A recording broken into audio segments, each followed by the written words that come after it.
আসসালামু আলাইকুম। সকাল ৯টা বেজে ২৫ মিনিট। আজ মঙ্গলবার। বাংলাদেশ বেতার কক্সবাজার। স্থানীয় খবরে স্বাগত জানাচ্ছি আমি আবু হায়দার ওসমানী। পরিবেশ, বন ও জলবায়ু পরিবর্তন মন্ত্রণালয়ের উপদেষ্টা সৈয়দা রিজওয়ানা হাসান বলেছেন, সেন্ট মার্টিনে সিঙ্গেল ইউজ প্লাস্টিকের ব্যবহার বন্ধ করা হবে। পাশাপাশি পর্যটকের সংখ্যা সীমিত করা এবং দ্বীপে রাতযাপন নিষিদ্ধসহ বেশ কিছু পদক্ষেপ নেওয়া হবে। সোমবার সচিবালয়ে এক ব্রিফিংয়ে যে তিনি এসব কথা বলেন, সেখানে সেন্ট মার্টিনের পরিবেশ বান্ধব পর্যটন ব্যবস্থা ও জীববৈচিত্র্য রক্ষার বিষয়েও আলোচনা হয়।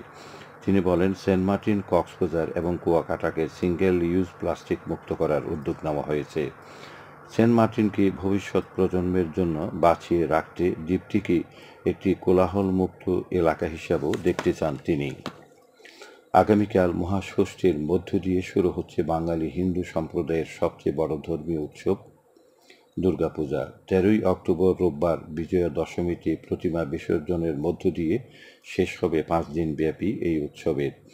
এবছরে দেবী দুর্গার আগমন হবে দোলায় বা পালকিতে। পালকি বা দোলায় দেবীর আগমন বা গমন হলে ফলাফল হয় মড়ক। এছাড়াও দেবী স্বর্গে গমন করবেন ঘোটক বা ঘোড়ায়। শাস্ত্রমতে দেবীর গমন বা আগমন ঘোটকে হলে ফলাফল ছত্রভঙ্গ হয়। কক্সবাজার সহ সারা দেশে এবছর ৩২,৬৬৬টি পূজা মণ্ডপে দুর্গাপূজা উদযাপিত হবে। দুর্গাপূজা উপলক্ষে সারা দেশের প্রতিটি পূজা মণ্ডপের নিরাপত্তা রক্ষায় পুলিশ, আনসার, বিজিবি, র্যাব সহ অন্যান্য আইনশৃঙ্খলা রক্ষাকারী বাহিনীর সদস্যরা দায়িত্ব পালন করবেন। এদিকে শারদীয় দুর্গাপূজা, ফাতাহা ইয়াজদাহাম, লক্ষ্মী পূজা ও প্রবারণা পূর্ণিমা উপলক্ষে দেশের স্কুল ও কলেজের শিক্ষার্থীরা টানা ১১ দিনের ছুটি পাচ্ছে। আগামী ৯ অক্টোবর থেকে এ ছুটি শুরু হয়ে চলবে ১৭ই অক্টোবর পর্যন্ত। তবে ১৮ ও ১৯ অক্টোবর শুক্র ও শনিবার থাকায় শিক্ষা প্রতিষ্ঠান খুলবে ২০ অক্টোবর। ঈদগাঁওতে দুর্গা মণ্ডপ পরিদর্শন করেছেন বাংলাদেশ সেনাবাহিনীর দায়িত্বপ্রাপ্ত কর্মকর্তারা। ২৪ ব্রিগেডের লেফটেন্যান্ট কর্নেল তাহসিন ও মেজর মির্জা মোহাম্মদ আরাফাতের নেতৃত্বে গতকাল প্রতিটি পূজা মণ্ডপ পরিদর্শনে যায় সেনাবাহিনীর টিম। লেফটেন্যান্ট কর্নেল তাহসিন বলেন, সাম্প্রদায়িক সম্প্রীতির বাংলাদেশ গড়তে সেনাবাহিনী বদ্ধপরিকর। উপজেলার প্রতিটি পূজা মণ্ডপে সেনাবাহিনী মোতায়েন করা হয়েছে বলেও জানান তিনি। পরিদর্শনকালে স্থানীয় জনপ্রতিনিধি, সাংবাদিক সহ সংশ্লিষ্টরা উপস্থিত ছিলেন। টেকনাফ হতে ৮ কেজি ওজনের তিমি মাছের বমিসহ একজনকে আটক করেছে বিজিবি। এ সময় সেন্ট মার্টিন এলাকার মীর আহমদের ছেলে শামসুল আলমকে আটক করা হয়। বিজিবি জানিয়েছে, বিক্রয় নিষিদ্ধ এই তিমি মাছের বমির বাজার মূল্য ২০,৯৯,০০,০০০ টাকারও বেশি।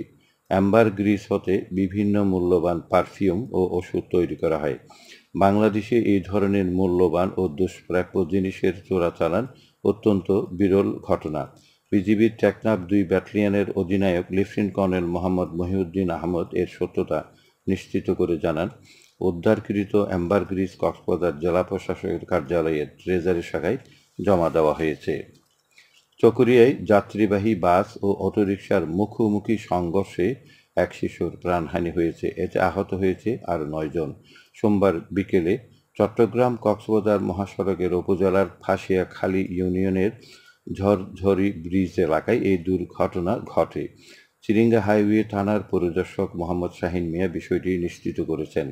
তিনি বলেন, চট্টগ্রামমুখী হানি পরিবহনের একটি যাত্রীবাহী বাসের সঙ্গে বিপরীত দিক থেকে আসা অটোরিকশার মুখোমুখি সংঘর্ষ হয়।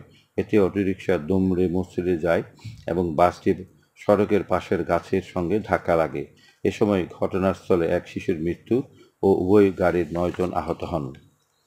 আবহাওয়া এখন জানিয়ে দিচ্ছি বাঁকখালী নদীর মোহনা ও সংলগ্ন এলাকার সামুদ্রিক জোয়ার ভাটার সময়সূচি। আজ জোয়ার শুরু হয়েছে সকাল ৯টা ২৭ মিনিটে, চলবে দুপুর ১টা ১৬ মিনিট পর্যন্ত। ভাটা শুরু হবে দুপুর ১টা ১৬ মিনিটে, চলবে ৭টা ২০ মিনিট পর্যন্ত। আমাদের পরবর্তী খবর প্রচারিত হবে আজ ২টো বেজে ৫৫ মিনিটে।